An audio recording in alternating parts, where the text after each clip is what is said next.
The Savannah morning didn't so much rise as it bore down, a thick, humid weight pressing onto the historic squares, making the moss-draped oaks sag even lower. Through this sweltering haze, Dorothy Tenorio, or Dolly to everyone who knew and loved her, pedaled with a quiet, unwavering resolve. Her calves burned as she steered a heavy, rusted bicycle over the uneven cobblestones of the historic district. At 29, her life had been a tapestry of quiet sacrifices, not grand pronouncements. And today, after 8 grueling months of unemployment, was the most important day she'd faced. She wore a simple beige cotton dress, washed so many times its fabric had softened to the feel of a second skin, meticulously ironed at 5 that morning in her cramped kitchen. The elbows, though, were beginning to betray their age. Reaching the gleaming glass facade of Gentry Enterprises, she paused to catch her breath, carefully chaining the heavy metal frame of the old bicycle to a green iron lamppost just outside the towering main entrance. Inside, she smoothed her skirt and adjusted the simple plastic clip holding back her dark hair, determined to present herself with utmost respectability, even as her heart hammered against her ribs like a trapped bird. The air-conditioned chill of the corporate lobby offered a fleeting wave of relief, but the warmth of that reception evaporated the moment Dolly stepped into the executive boardroom for her interview. Seated across a polished mahogany table that seemed to stretch for miles was Rachel Sterling, the head of personnel, her designer suit as sharp and unforgiving as her gaze, flanked by 2 younger assistants in matching navy ties. Before Dolly could even fully sit or hand over her folder, Rachel's eyes swept over her, a slow, calculating disdain, lingering on the worn fabric of Dolly's collar and the scuffed toes of her simple flat shoes.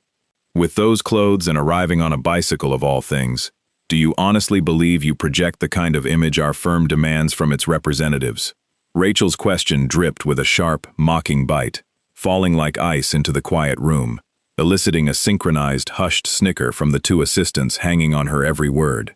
Dolly remained perfectly still, her hands clasped tightly in her lap to quell their trembling, the familiar sting of humiliation pricking behind her eyes, yet refusing to let her shoulders slump under the weight of their judgment.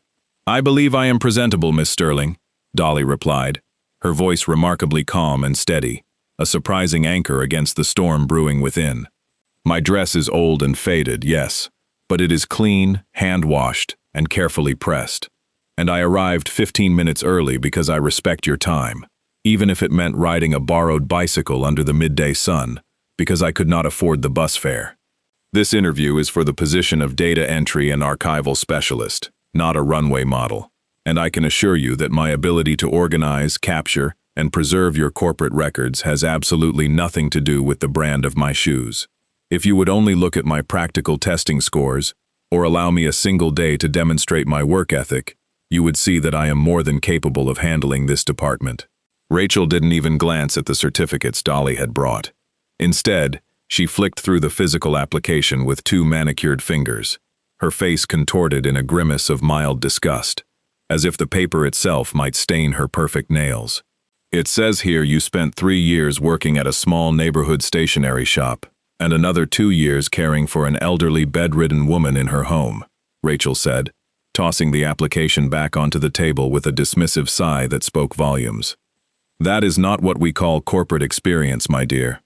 That is merely survival work, which has absolutely no place in a modern, forward-thinking firm like Gentry Enterprises. We are an elite company, and our employees are expected to arrive in sleek sedans, or, at the very least, a clean taxi, wearing professional attire that reflects our high standards and wealthy clientele. What do you think our executive board or our visiting investors would say if they looked out the lobby window and saw a rusted, squeaking bicycle chained to our front gate like an eyesore? It lowers our brand, and frankly, we must be realistic about who belongs in these offices and who does not." The 2 young assistants chimed in with their own quiet, cruel jokes. One whispered about Cinderella losing her carriage, while the other muttered a jest about her pumpkin being late. A hot blush crept up Dolly's neck. The familiar, painful ache of 100 closed doors over the past 8 months threatened to break her resolve, but she took a deep breath and drew herself up straight. "You are absolutely right about one thing, Miss Sterling. We do need to be realistic about the world we live in. Dolly said, her voice rising slightly with a dignified strength that instantly cut through the assistant's snickers. "The reality is that I wake up at 5 o'clock every morning to help my neighbors, and I pedaled for nearly an hour today on a bicycle lent to me by a generous retired postman who actually believes in my future. The reality is that my clothes are worn out from years of hard, honest labor, not from lounging in expensive salons. And a chaotic corporate archive cannot be organized by an expensive designer suit or a luxury car. It requires patience, meticulous attention to detail, and a deep-seated honesty. 3 qualities that cannot be bought in any high-end boutique in Savannah, but which I possess in abundance." She stood up slowly, picking up her simple canvas bag with a grace that made the spacious boardroom suddenly feel small, and walked toward the exit with her head held high. What Dolly didn't realize as she closed the heavy glass door behind her was that the entire exchange had been watched by a silent observer sitting at the very back of the room, half hidden by the shadows of the presentation screen. Ian Gentry, the 38-year-old owner and chief executive of the company, had slipped into the back of the training room earlier to observe the general atmosphere of his hiring department without drawing attention to his presence. He was a man with a tired, intelligent gaze, weary of the endless parade of flatterers, opportunists, and well-dressed sycophants who had surrounded him ever since he inherited his father's massive real estate and logistics empire. For years, Ian had lived in a world where everyone smiled to his face while calculating what they could extract from him, creating a deep, cynical loneliness that made him doubt the existence of true human sincerity. Yet, as he watched Dolly stand her ground against Rachel's cruel prejudice without begging, without crying, and without losing her profound sense of self-worth, something old and frozen deep inside his chest began to melt. The heavy glass doors of the lobby hissed shut behind Dolly as she stepped back out into the thick, humid air of the Savannah afternoon. Her heart still pounding with a mixture of anger and lingering hurt, she walked over to the rusted iron lamppost, unlocked the ancient bicycle, and took a quiet moment to wipe away a single stubborn tear that had escaped down her cheek before mounting the frame and pedaling back into the busy traffic. Up in his high-corner office, Ian Gentry stood by the floor-to-ceiling glass window, ignoring the stack of multi-million-dollar contracts on his desk as he watched the small figure in the beige dress navigate the busy streets until she was lost from view. He immediately picked up his desk phone and summoned his personal assistant, Matthew, a loyal and soft-spoken man who had been with the Gentry family for over a decade. "Matthew, I need you to do something for me quietly," Ian said, his voice carrying a rare, focused intensity that caught the assistant's attention. During the midday interviews for the archival position, there was a young woman who arrived on an old bicycle and wore a simple beige cotton dress. "I want her full application file on my desk within the hour, and I want you to ensure Rachel Sterling knows absolutely nothing about this request." Less than 40 minutes later, Matthew returned with a single manila folder, placing it gently on the dark walnut desk before standing quietly as his employer opened it with eager hands. Ian read through the pages twice, his eyes lingering on the neat, handwritten details. Dorothy Dolly Tenorio, 29 years old, residing in a modest neighborhood on the outskirts of the city, with reference letters from a local bookstore owner and a community clinic doctor. The file also contained a small handwritten note from her previous employer, an elderly woman whom Dolly had cared for until her peaceful passing, praising her absolute honesty, her untiring patience, and her rare capacity for empathy under difficult circumstances. Where Rachel Sterling had seen a total lack of corporate prestige and a low-class background, Ian Gentry saw the portrait of a woman who had spent her youth sacrificing her own ambitions to care for others, surviving on honest sweat and unbroken dignity. He closed the folder, a small, contemplative smile touching his lips as he realized that this was precisely the kind of unbroken character his grandfather had always valued when building the foundations of their family business. "Matthew," Ian said quietly, leaning back in his leather chair as he tapped the cover of the folder, "do we have any indication of where we might find her during the weekend without making this look like an official corporate summons?" Matthew nodded, having already done a bit of discreet research before bringing the file up. According to a small note on her scheduling availability, she spends her Saturdays helping an elderly neighbor named Clara run a small produce stand at the Forsyth Park Farmers Market to earn a little extra income. She noted it down to explain why she couldn't work weekend shifts, showing her typical upfront honesty about her commitments. Ian stood up, taking off his silk tie and folding it neatly before placing it into his desk drawer. Perfect. This Saturday, I am going to the Forsyth Park Market myself, and I want absolutely no company cars, no drivers, and no corporate entourage. I am going simply as a regular resident of Savannah, looking for fresh fruit.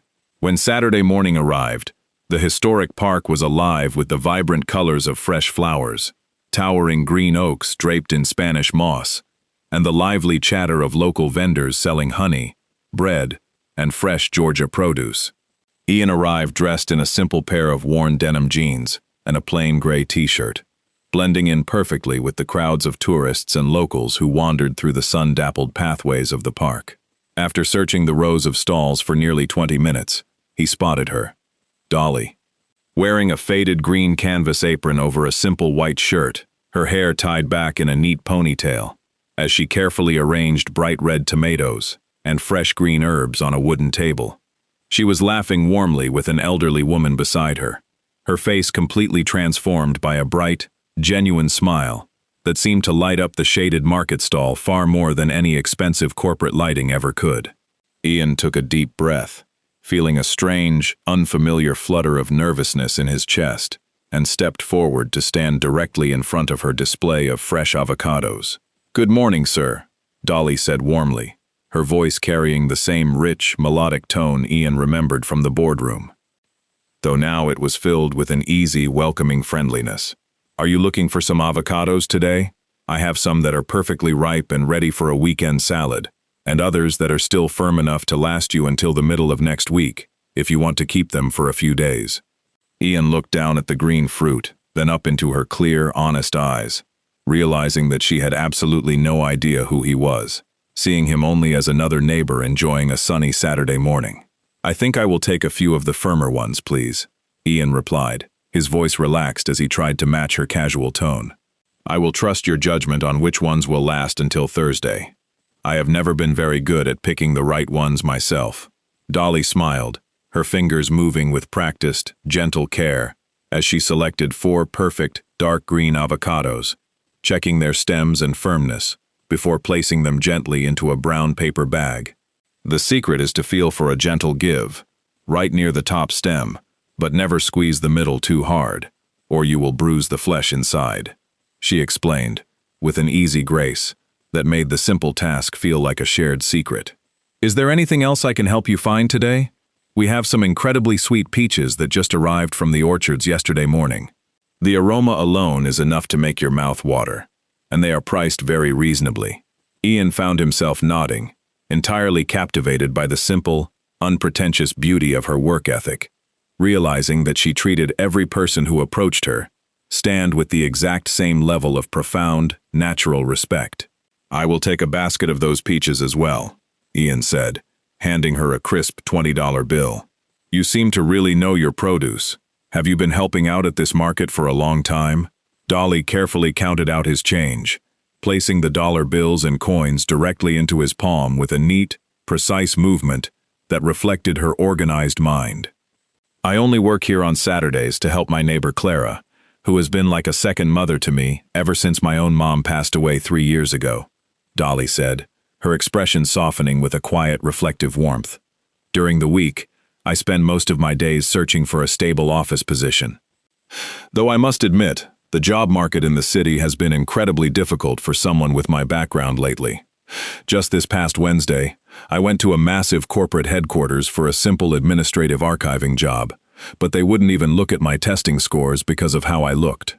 She let out a soft, non-bitter laugh, shaking her head as she wiped down the wooden counter. "The head of personnel told me that my old clothes and my rusty bicycle would ruin the elite image of their company, as if an organized filing system cared about luxury cars. That sounds incredibly short-sighted of them," Ian said, his voice carrying a genuine, deep-seated warmth as he leaned slightly against the wooden edge of the stall. "A company that judges a person's capability by the vehicle they ride or the age of their dress is missing out on the very qualities that actually make an organization strong and resilient. Didn't it make you want to just give up, or perhaps change how you present yourself to please people like that? Dolly paused, her eyes growing distant for a brief second before she looked back up at Ian with an expression of absolute, unbreakable resolve. My mother always told me that the dignity of an honest worker is the one thing that no one can ever take away from you, unless you choose to hand it over yourself, she said softly. I can be turned away by 1,000 fancy offices, but I will never bow my head or pretend to be someone I am not, just to get through their doors. I have to believe that eventually someone will have the wisdom to look past the bicycle. Ian looked at her, his heart swelling with a profound sense of admiration and a quiet, powerful certainty that he had finally found the one rare, untarnished soul he had spent his entire life searching for. I have a strong feeling that the person you are looking for is much closer than you think, Dolly, he said with a gentle, knowing smile as he took the paper bag of produce from her hands. Dolly laughed, assuming it was simply the kind, encouraging words of a friendly weekend customer, and slipped 3 extra ripe peaches into his bag with a playful wink. Take these extra ones as a little bonus for being such a polite customer. It is always a pleasure to talk to someone who actually listens, she said warmly. As Ian walked away into the bustling crowd, holding the warm paper bag close, he realized that those 3 simple peaches, given freely from a woman who had almost nothing, were worth more than any corporate merger he had ever signed. Later that evening, as the orange and purple hues of the southern sunset began to paint the sky over the marshlands, Dolly rode her bicycle back to the quiet, working-class street where she lived. She pulled up to the modest porch of her neighbor, Charles, a retired postman in his late 70s, who spent his quiet afternoons sitting in a creaking wooden rocking chair watching the neighborhood children play. "How did the market go today, my dear?" Charles asked, his voice rough but deeply affectionate, as Dolly carefully wheeled the old squeaking bicycle up his wooden steps to park it in its usual spot. "It went wonderfully, Charles," Dolly replied, sitting down on the top step and pulling her knees to her chest with a tired but happy sigh. "We sold almost every single basket of peaches, and I even had a very strange, pleasant conversation with a customer who bought a whole bag of avocados he clearly didn't know what to do with."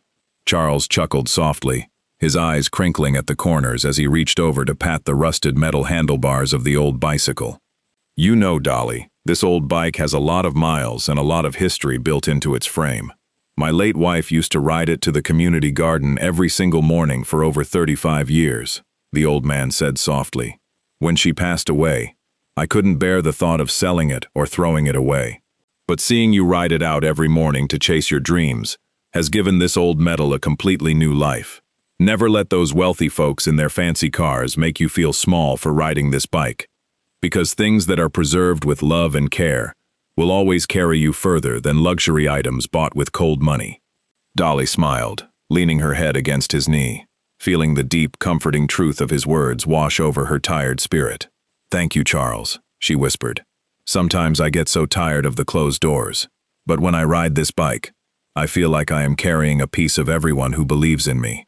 Meanwhile, across the city in the quiet luxury of his private estate, Ian Gentry sat at his dining table, slowly eating one of the sweet peaches Dolly had given him, his mind completely made up about the decision he had to make. On Monday morning, before the daily corporate operations had even fully begun, Ian walked down to the personnel department, his sudden presence sending a visible wave of panic through the staff who were used to seeing him only in executive boardrooms. He walked straight into Rachel Sterling's office, where she was busy sipping her morning coffee and reviewing her schedule. "Miss Sterling," Ian said, his tone carrying a cold, professional authority that brooked absolutely no argument. "I want you to officially hire Dorothy Tenorio for the archival and data entry specialist position immediately, and I want her contract finalized and sent to her home address by the end of the day." Rachel nearly choked on her coffee, her face twisting in a mixture of profound shock and deep indignation as she stared at her employer. "But, Mr. Gentry, that girl is completely unsuited for our office culture. She arrived looking like a vagrant on a rusted bicycle, and she has absolutely no corporate experience on her resume," Rachel argued, her voice rising in a desperate bid to defend her authority. "It would set a terrible precedent for our image, and I already have several highly qualified candidates from prestigious local families who are waiting for my call." Ian leaned over her desk, his eyes narrowing with a quiet, dangerous intensity that made Rachel freeze. "You will hire her because she possesses an unmatched level of competence, honesty, and personal integrity, qualities that this department seems to be sorely lacking lately. You will treat her with the utmost professional respect, and if I hear of a single instance of mistreatment, I will personally review the management of this entire department." Dolly could hardly believe her eyes when she opened her mailbox on Wednesday afternoon to find an official employment contract from Gentry Enterprises offering her the position with a generous starting salary and full benefits. She held the paper to her chest, tears of sheer relief spilling over her eyelashes as she ran across the grass to show Charles, who clapped his hands together with a proud, booming laugh that echoed down the quiet street. The following Monday, Dolly arrived at the corporate building at exactly 7 o'clock in the morning, carefully locking her old bicycle to the same lamppost, her heart swelling with a renewed sense of purpose as she walked through the front doors. She was escorted down to the basement archives by a stiff, silent Rachel Sterling, who handed her a heavy ring of keys and a massive stack of unorganized folders, with a tight, artificial smile that did not reach her cold eyes. "Here is your kingdom, Dorothy," Rachel said with a quiet sneer before turning on her heel. "Let us see if your legendary work ethic can actually bring some order to this absolute disaster of a department." The archives were indeed an absolute nightmare of neglected corporate history. Thousands of files, contracts, and financial records from the past 2 decades were piled high on rusted metal shelves, completely uncatalogued and covered in a thick layer of gray dust. Dolly did not waste a single moment complaining. She immediately rolled up her sleeves, put on a pair of protective gloves, and began systematically sorting through the chaos, creating a detailed, color-coded filing system that she recorded in her own personal ledger. She worked tirelessly from early morning until late in the evening, her mind focused entirely on proving her worth through the sheer quality of her labor, completely ignoring the occasional whispers and snickers of the office staff who watched her go back and forth to her bicycle. Within less than 3 weeks, the dark, cavernous basement had been transformed into a pristine, perfectly organized library of corporate data where any file could be located in a matter of seconds. The true test of her new system came on a frantic Thursday afternoon when the vice president of sales, a high-strung man named Richard, came bursting into the archives, his face red with sweat and panic. "I need the original signed distribution agreement for our northern regional accounts from 5 years ago, and I need it right now," Richard shouted, waving his hands in the air desperately. "We have the client in the executive conference room, and if we cannot produce the physical signed copy within 10 minutes, they are going to walk away from a $4 million contract." Dolly didn't blink. She calmly walked over to her newly organized shelves, navigated straight to the blue-labeled section, and pulled out a clean, neatly labeled folder within exactly 30 seconds. "Here is the original agreement, sir, along with the subsequent amendment sheets and the tax registration documents from that year," Dolly said, handing the clean folder to the stunned executive. Richard stared at the folder in his hands, his mouth hanging open in absolute disbelief, as he looked from the paper to Dolly's calm, smiling face. "How did you find this so fast?" he stammered, clutching the documents as if they were made of solid gold. "Our previous archival staff used to take 3 days to locate anything older than 6 months, and half the time they told us the files were simply lost forever." Dolly smiled warmly, continuing her work with a quiet modesty. "A corporate archive is only useful if it serves the people who need it, sir. I reorganized the entire database so that every document is cross-referenced by year, client name, and department code."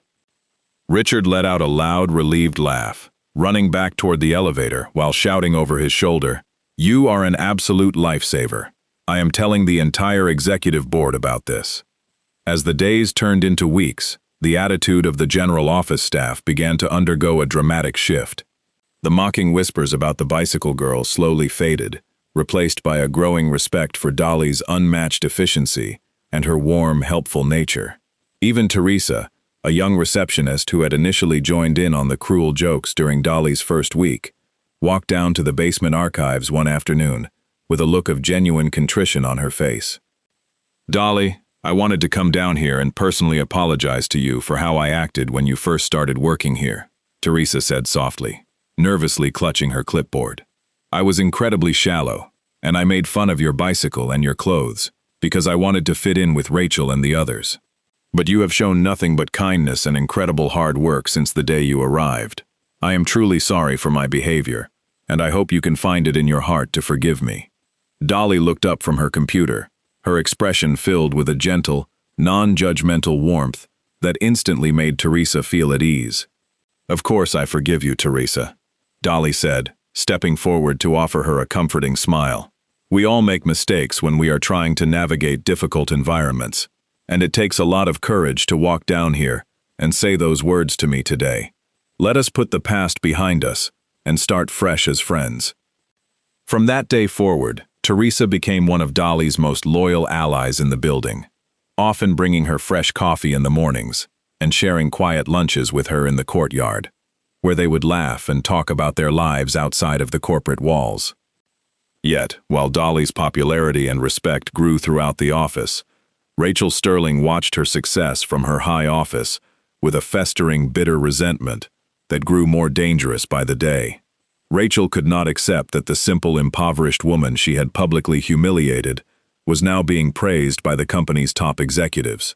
Viewing Dolly's success as a direct threat to her own absolute authority within the firm, she began plotting a quiet, ruthless way to destroy Dolly's reputation once and for all, waiting patiently for the perfect opportunity to strike. That opportunity finally arrived during the final week of the fiscal quarter, when a significant amount of petty cash, specifically $1,500 in cash, was discovered missing from the safe in the main administrative office. Rachel, with a dark, triumphant smile, immediately pointed the finger of suspicion directly at Dolly, noting that the missing funds had vanished during the exact 3-day period when Dolly had been granted temporary access to the administrative safe to organize old receipts. The accusation spread through the corporate building like wildfire, turning the once friendly offices into a tense, whispering gallery of suspicion and doubt as rumors of the theft reached every department. Teresa ran down to the archives on Friday morning, her face pale with worry, as she closed the heavy door behind her to speak to Dolly in a frantic whisper. "Dolly, you need to listen to me very carefully. Rachel is telling everyone that you stole the missing petty cash to pay off your personal debts," Teresa cried, clutching Dolly's hands.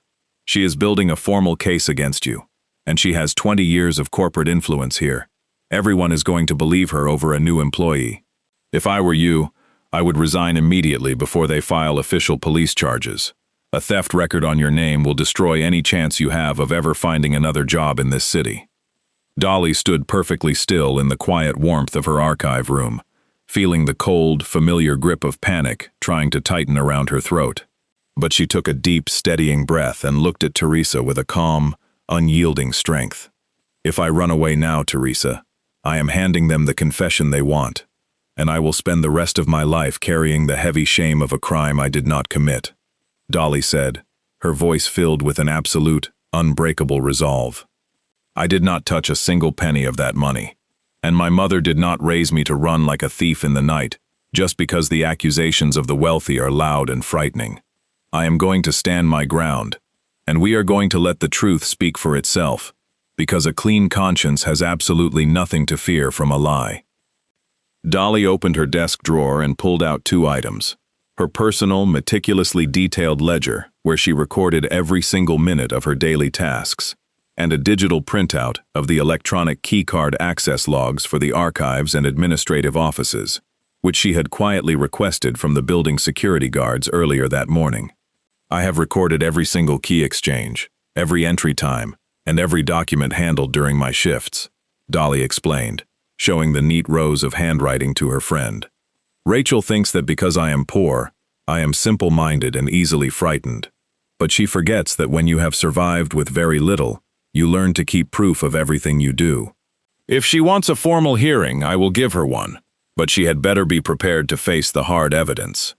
The formal disciplinary meeting was held in the executive boardroom on Monday afternoon, an intimidating gathering that Rachel had carefully orchestrated to look like a public trial.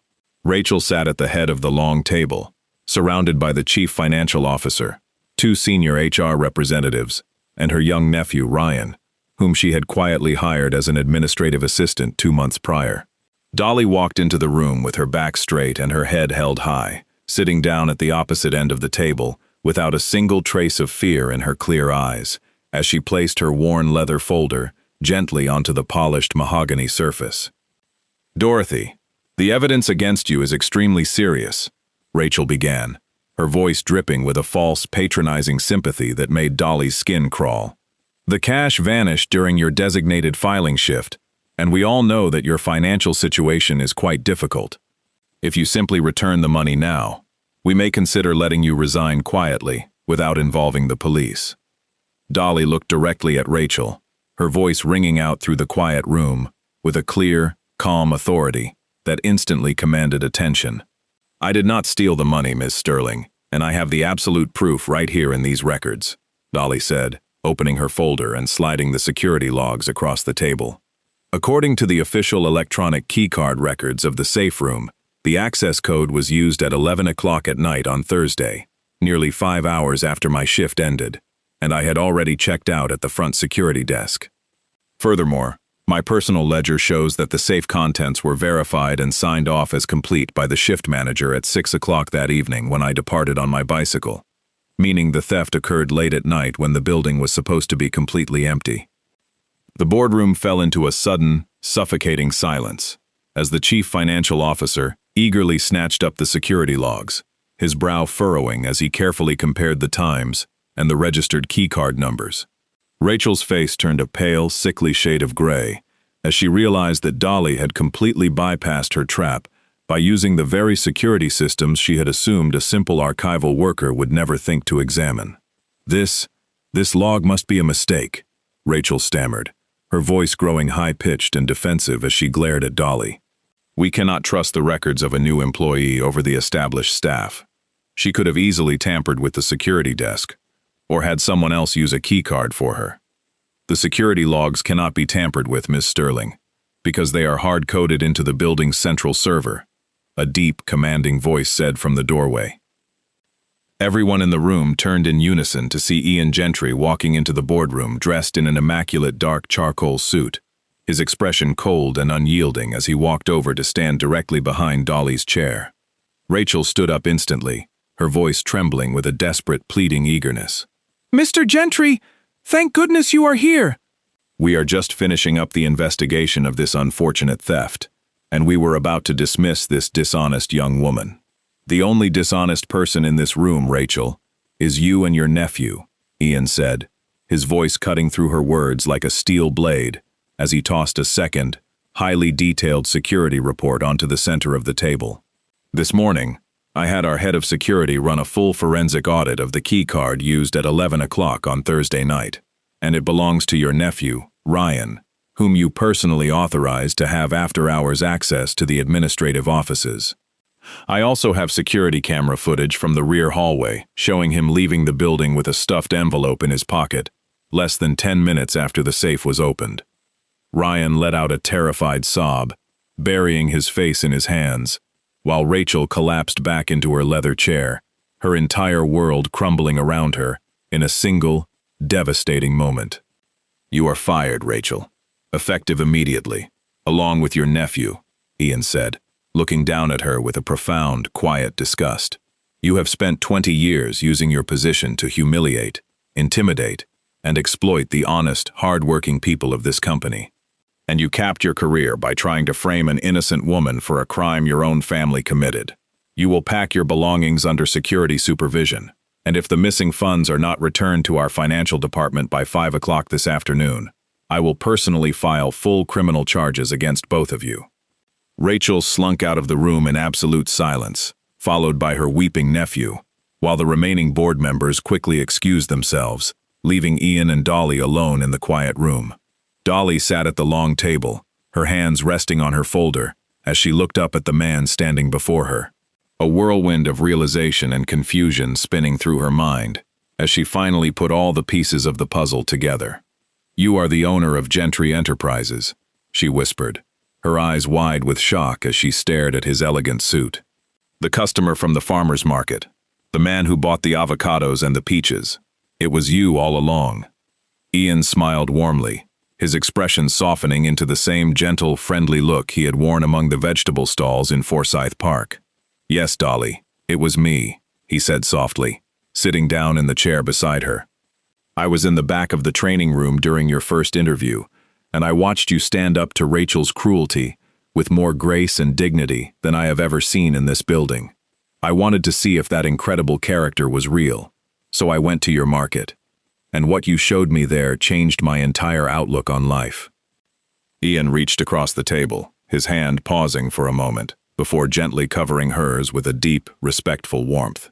"Dolly, I want to offer you an immediate promotion to the position of Director of Corporate Operations, with a spacious office on the top floor, and a salary that reflects your incredible capability," he said eagerly.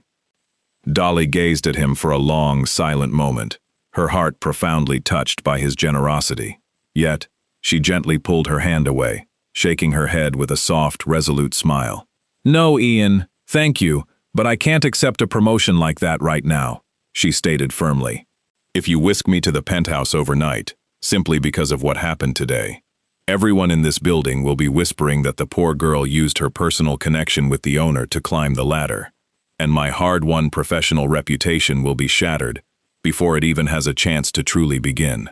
I want to earn every single rung of my career in this company through the sheer quality of my actual work, step by step, so that no one can ever look me in the eye and say I didn't deserve it," Dolly explained, her voice resonating with that same beautiful, unyielding pride that had first captured his heart. "Let me stay in the archives for now, and allow me to apply for promotions through the proper, competitive channels as they arise. I want my work to be my sole advocate, and I want our relationship, whatever it may blossom into, to tread a completely separate path from my paycheck." Ian stared at her, his eyes ablaze with an absolute, profound level of respect that bordered on reverence, realizing she was far more precious than any fortune he had ever possessed. "You are entirely right, Dolly," he said softly, his voice thick with emotion. "I will honor your decision, and I will watch you conquer this company on your own terms." Over the next 2 years, Dolly did precisely as she had promised.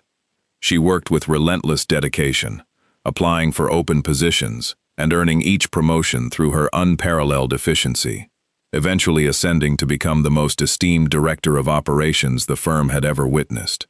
She and Ian meticulously kept their professional lives entirely separate from their burgeoning personal romance, allowing their love to unfurl slowly and beautifully through quiet weekend strolls, extended conversations over sweet tea on Charles's porch, and shared dinners where they were simply two individuals, equals in every sense. When they finally announced their engagement, there was no trace of corporate cynicism or hushed gossip. Every single employee in the building knew, without a doubt, that Dolly had rightfully earned her place at the apex through pure, unadulterated merit and an unbreakable work ethic. Their wedding unfolded on a breathtakingly beautiful, warm autumn afternoon in one of Savannah's historic squares, embraced by towering oak trees, wild white roses, and the heartfelt smiles of all who cherished them.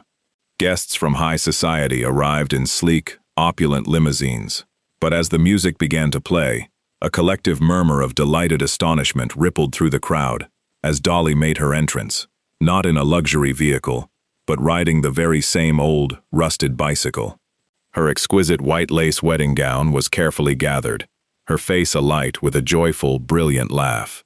Charles, clad in a neat yet simple vintage suit, stood waiting at the entrance of the square, ready to escort her down the grassy aisle, his eyes glistening with tears of absolute pride as she took his arm. "You see, my dear," the old man whispered, his gaze fixed on her. "I told you this old bicycle would carry you to places where luxury cars could never reach. The bike merely bore your frame, but it was your beautiful, stubborn dignity that brought you all the way to this magnificent day." As we reflect upon the long, winding journey of Dorothy Tenorio's life, we are reminded of a profound, timeless truth, that our modern, breakneck world so often overlooks. The genuine worth of a human soul can never be quantified by the superficial adornments of wealth, the labels on our clothing, or the vehicles we employ to navigate our daily trials. In our incessant, frantic pursuit of status and material accomplishment, we frequently fall prey to the shallow fallacy of judging others by their immediate presentation, inadvertently closing doors on brilliant, beautiful minds simply because their struggles are visible and their purses are light. Yet, true affluence, the kind that endures the tempestuous storms of time, betrayal, and loss, is meticulously forged in the quiet crucible of our personal integrity, our unwavering willingness to labor diligently without complaint, and our absolute refusal to bow our heads in the face of unjust humiliation. True dignity is not an item to be purchased in a boutique or a credential to be flaunted on a corporate resume. It is a serene, internal sanctuary that belongs to us alone, a sacred light that no degree of poverty can ever extinguish, unless we ourselves choose to dim it. When we learn to look beyond the rusted bicycles of our fellow travelers and perceive the rich, beautiful character within, we open our hearts to the rare, life-altering miracles of genuine human connection and discover the true, enduring peace we have spent our entire lives in earnest search of.